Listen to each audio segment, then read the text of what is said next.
Good evening. This is All India Radio and I am VC Pramod with the news at 9.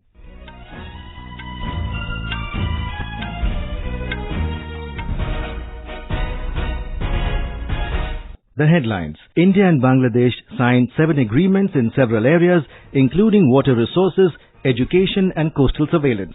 Prime Minister Narendra Modi appreciates zero-tolerance policy of Bangladesh against terrorism. In poll-bound Haryana, former State Congress Chief Ashok Tanwar resigns from party. Home Minister Amit Shah says Handloom and Handicrafts can spur development of Northeast. Bombay High Court again refuses stay on cutting of trees in Mumbai's Aarey colony. Security beefed up in the area. In Iraq, death toll from anti-government protests mounts to 100. And in cricket, India set 395-run victory target for South Africa in Visakhapatnam Test. Rohit Sharma becomes first ever batsman to score 2 centuries on debut as a Test opener. India and Bangladesh exchanged 7 agreements in several areas, including water resources, youth affairs, culture, education and coastal surveillance. The MOUs were exchanged following bilateral talks between Prime Minister Modi and his Bangladesh counterpart Sheikh Hasina in New Delhi this afternoon. The two leaders reviewed all aspects of bilateral relations and discussed regional issues. They also jointly inaugurated 3 projects through video conferencing, including one on import of bulk LPG from Bangladesh. The other projects are the Vivekanand Bhavan at Ramakrishna Mission in Dhaka and the Bangladesh-India Professional Skill Development Institute, a facility to benefit small and medium enterprises at the Institute of Diploma Engineers. In a statement, Mr. Modi said the two sides launched a total of 12 projects in the last 1 year, which reflects the intensity of ties between the two sides. पिछले 1 साल में हमने 9 projects को launch किया। आज के 3 projects को जोड़कर 1 साल में हमने 1 दर्जन ज्वाइंट प्रोजेक्ट्स लॉन्च किए हैं। आज की ये 3 परियोजनाएं 3 अलग-अलग क्षेत्रों में हैं, लेकिन इन तीनों का उद्देश्य एक ही है, हमारे नागरिकों के जीवन को बेहतर बनाना। Ms. Hasina said ties have been on an upswing in the last few years, including in areas of maritime security, civil nuclear energy and trade. Over the last decade, cooperation between our two countries in various areas such as security, environment, energy, education, economy and maritime affairs, peaceful uses of nuclear energy, space research, cybersecurity has been enhanced. In the India-Bangladesh joint statement, both leaders recognized the need for increased cooperation in defense for a secure neighborhood. Mr. Modi appreciated the zero-tolerance policy of the Bangladesh government against terrorism and commended Ms. Hasina for resolute efforts to ensure peace, security and stability of the region. Ms. Hasina conveyed gratitude for the humanitarian assistance provided by India since 2017 September to help meet the needs of the displaced persons from Myanmar. The two prime ministers agreed on the need to expedite safe, speedy and sustainable repatriation of the displaced persons to their homes in the Rakhine state of Myanmar. Government sources said Bangladesh raised National Register of Citizens NRC issue and it was pointed that it is an ongoing process and there is a need to see how the situation emerges. The visiting dignitary called on President Ramnath Kovind at Rashtrapati Bhavan this evening. During his meeting, the President appreciated Bangladesh's zero-tolerance policy on terrorism. He said the two countries' joint efforts to defeat terrorism, insurgency and violent extremism are yielding results. In poll-bound Haryana, scrutiny of nomination papers is continuing. So far, the election office has completed scrutiny of 1,413 nominations. Of them, 126 have been found correct and 284 were rejected. 3 candidates have withdrawn their nomination papers. Meanwhile, former State Congress Chief Ashok Tanwar has resigned from the primary membership of the party. In his resignation letter to party President Sonia Gandhi, Mr. Tanwar said the Congress is going through an existential crisis, not because of its political opponents, but because of serious internal contradictions. Mr. Tanwar wrote that hard-working Congress members from non-political and humble families are no longer valued in the party. More from our correspondent. In Haryana, poll politics is at its high after the resignation of Ashok Tanwar, who has alleged that he has become victim of the feudal attitude aimed at defending dynastic politics. Pointing towards former Haryana Chief Minister Bhupinder Singh Hooda, he said father and son were given Lok Sabha ticket against the wishes of Rahul Gandhi. Tanwar said the conspirators are removing the young leaders promoted by Rahul Gandhi. Haryana Chief Minister Manohar Lal, during his poll campaign in Karnal, made allegation money is apported in Congress, and Ashok Tanwar himself has exposed this truth. Congress leader Captain Ajay Singh Yadav has described the resignation of Tanwar unfortunate. Ashwini Kumar Sharma, AIR News, Chandigarh. Swaraj India today released its election manifesto for the assembly polls in Haryana.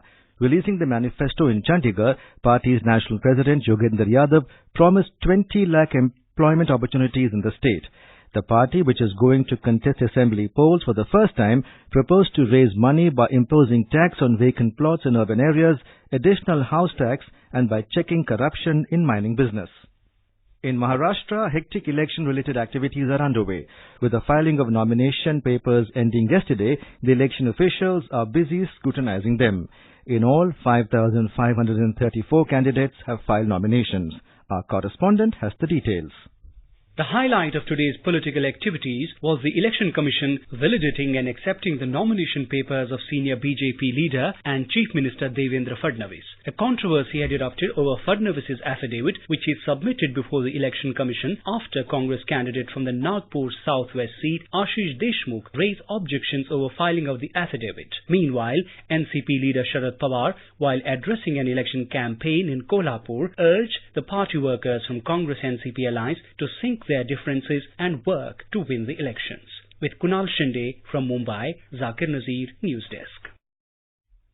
Haryana and Maharashtra go to polls on the 21st of this month, and the counting of votes will be taken up on the 24th. This is All India Radio giving you the news. For quick news updates, visit our News on AIR app and follow us on Twitter at AIR News Alerts. You can also visit our website www.newsonair.com.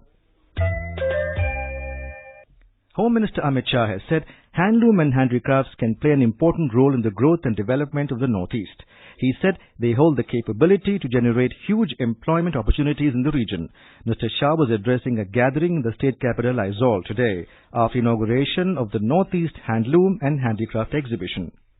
मैं मानता हूं कि handloom के अंदर पूरे north east को रोजगारी देने की और नॉर्थ ईस्ट के लोगों को समृद्ध बनाने की अपार संभावनाएं पड़ी है। बाम्बू और अन्य वन उत्पादकों के रूप में रॉ मटेरियल की उपलब्धता और यहाँ की परंपरागत हैंडीक्राफ्ट्स का कल्चर और कला दोनों के मिलन से हैंडीक्राफ्ट पूरे नॉर्थ ईस्ट को आगे बढ़ाने के लिए एक महत्वपूर्ण भूमिका बजा सकता है।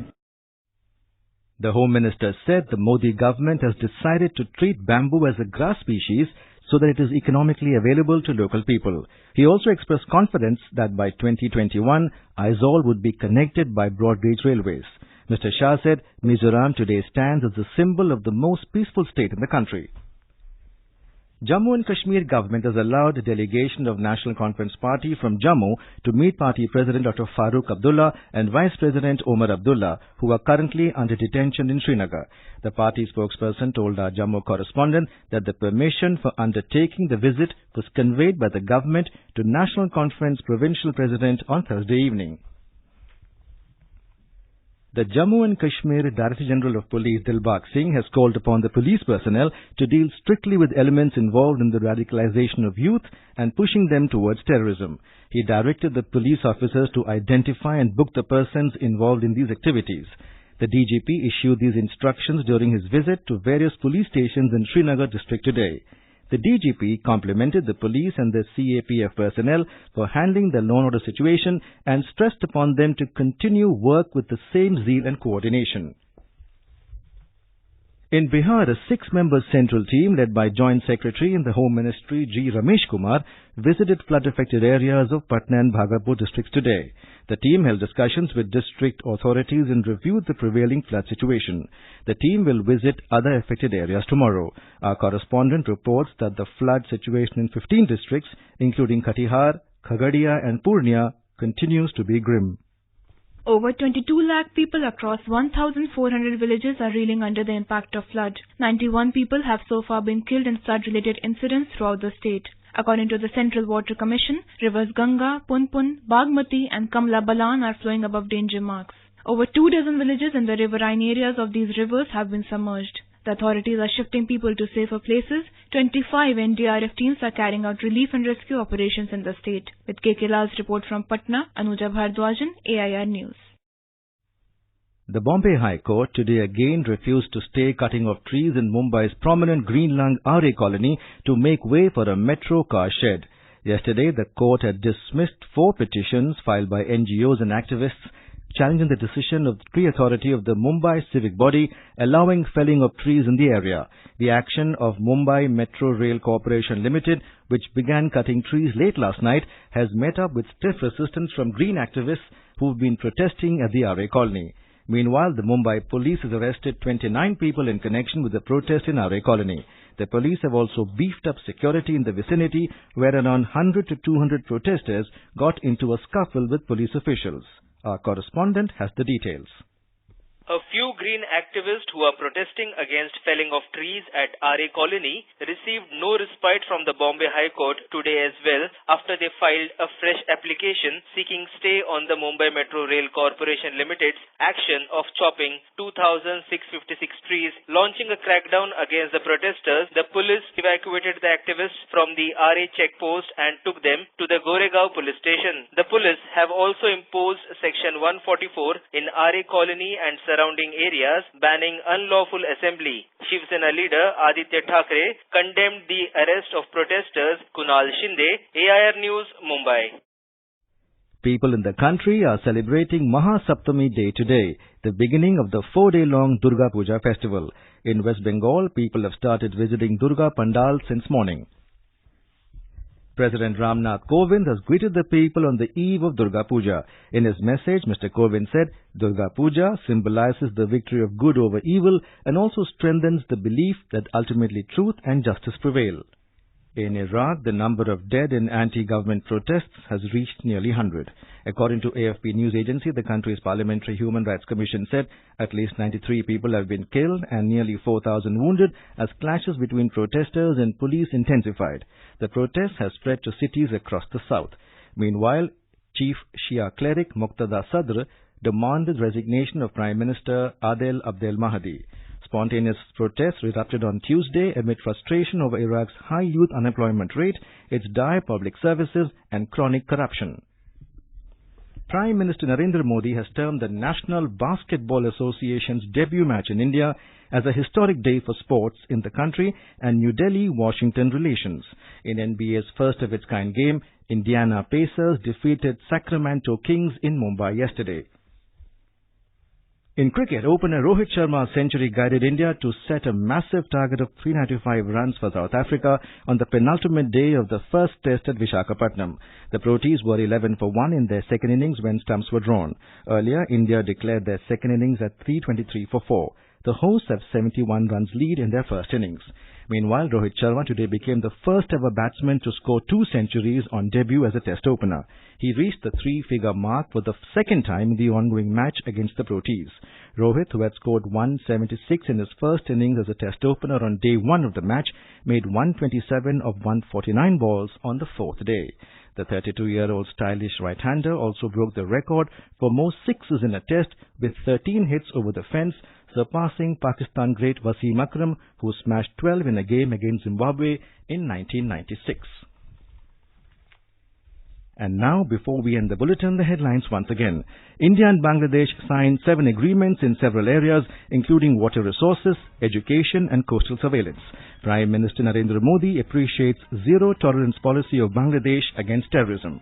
In Polmond, Haryana, former State Congress Chief Ashok Tanwar resigns from party.